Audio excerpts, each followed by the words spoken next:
ngam dalila nyalade nde miɗo waɗa ƴewnandu ha cembiɗɗum jangirde ɗemgal musinangal e ɗuɗoral ɗemgal andite ko ha toye fuu nder dabareji jangirle, nder ɗabiyaji e nder jaridaji nokkuje ɗe ande kese e filuji bo. ɗo laati boliɗe Irina Bokova ardiɗo kawtal lesɗe duniyaru suklaningal jangirde ande e ɗabiyaji biyetengal UNESCO. Nyalade nde wolde dada dungama ha lewru jolal hitande 1999 e nden 15 lewru dujal hitande 2007 to jonde kawtal lesɗe duniyaru ngam wallititgo bolle nder lesɗe gonɗe nder kawtal ngal.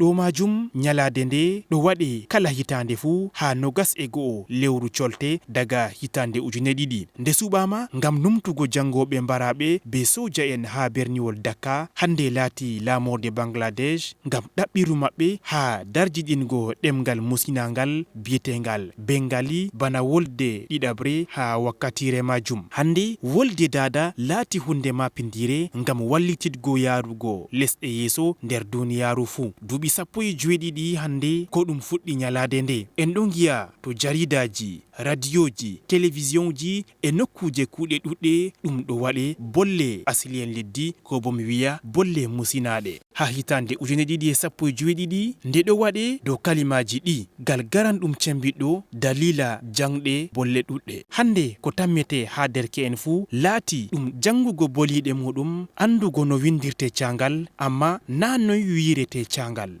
Ngam ɗabiya laati hunde ko wondama ko toye fuu na ko luttirte to ko ɗume fuu soyama.